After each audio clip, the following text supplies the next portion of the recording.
Thank you for joining me. I'm RJP, a passionate fan of The Legend of Zelda.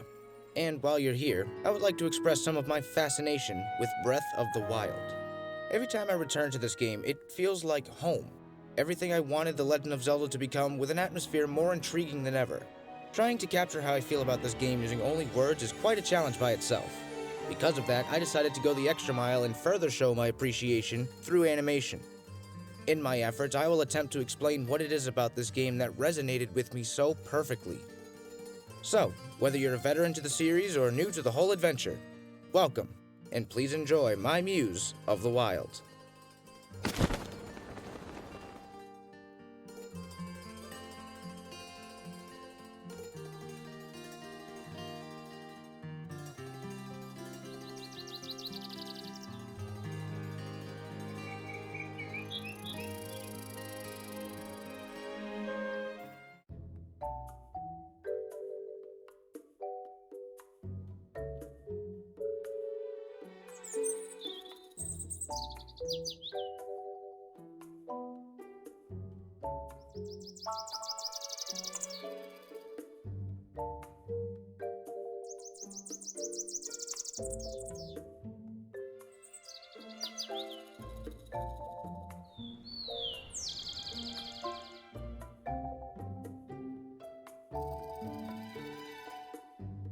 There is no introduction needed for The Legend of Zelda. Since 1985, this titan of the video games industry has filled countless childhoods with the spirit of adventure.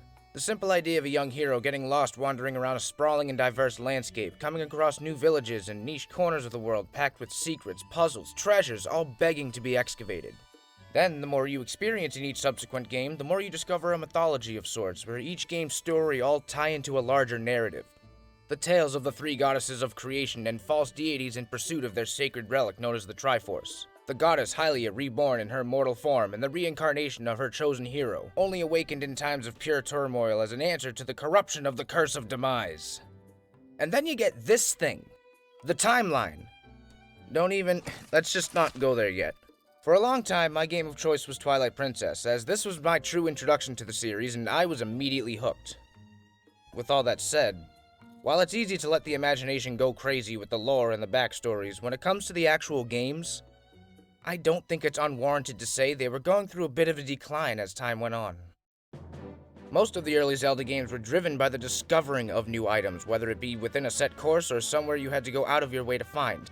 Sure, none of the games truly let you go anywhere you want, minus Zelda 1, but even a set path rarely took away the additional freedom you had with the various ways items and weapons are used. If you found something cool, you then, by proxy, had another cool way to kill enemies and solve puzzles. This was well established in the first few entries, but then as technology grew and Nintendo adapted with it, in their own ways, Zelda games changed. With each release, Zelda games became more reliant on discovering new areas and key items sequentially to move the plot forward, along with gimmicky mechanics with said items.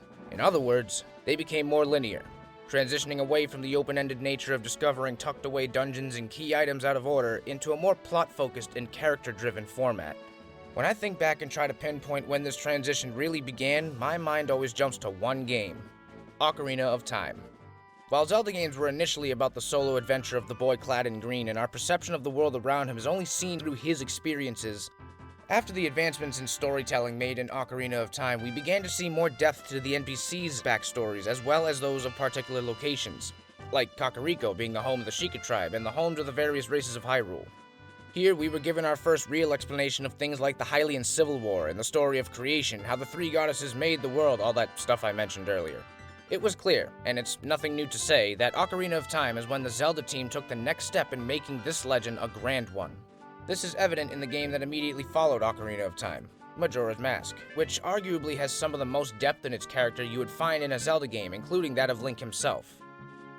This is interesting to me because while capable of telling great stories and still maintaining some level of freedom, the pacing of these games became very predictable. Loyal Zelda fans would still see the beauty in the cracks, but by the time of the Wii U and 3DS generation, it was just undeniable that there was something missing. Some itch that Zelda just hadn't scratched yet, despite its list of accomplishments. Of course, side quests are a fun diversion, and the aforementioned linearity was made up for with fun mechanics, even if gimmicky, a variety of environment themes, and an epic tale to experience, always. They're staples in Zelda games, and many of them stand out. Again, notably those in Majora's Mask, where the stories and abilities of the masks can outshine the main plot of the game itself. I believe this is a major reason why Majora's Mask is looked back on so fondly. It was the response to the pinnacle of Zelda storytelling and gameplay while maintaining a strong identity of its own. Yet it was followed by a shift to games with less freedom of exploration or a flawed execution of it, and sometimes overindulgence in story. This all eventually culminated into Skyward Sword, the game that might have one of the best stories to tell, but is remembered mostly for the egregious hand-holding without much in between. This is where that itch really started to settle in. The itch for something bigger, something more. But what more could Zelda games do? We got more stories on larger scales, more personality in our characters and environments, more varied weapons and tools to navigate the world with, and despite the shortcomings, we still saw a decent amount of technical prowess, or at the very least some noteworthy experimenting.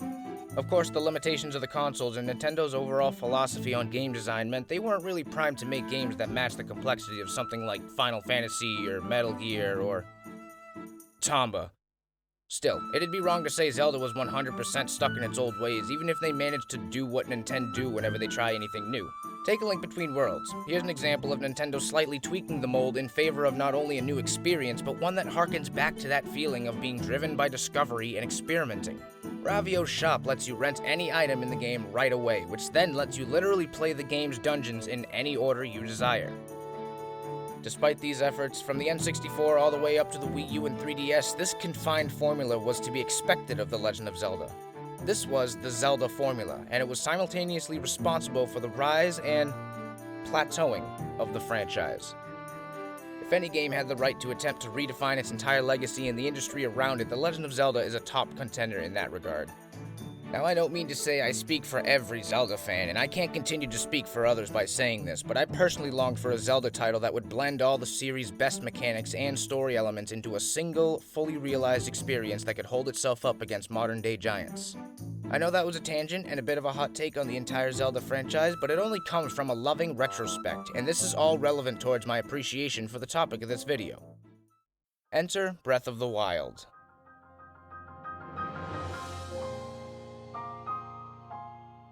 Starting in late 2011, small bits of insight were drip-fed over the span of 3 years about how the developers are rethinking the conventions of Zelda, questioning their traditions, and challenging themselves to create the most ambitious entry to date. In 2014, we were given a promise from Nintendo, directly from Aonuma. Forget everything you know about The Legend of Zelda, because it's all gonna change. E3 2014 gave us our first looks at the game, and finally, in 2017, the world was bestowed this magnificent return to glory. I, for one, could not have been more ready.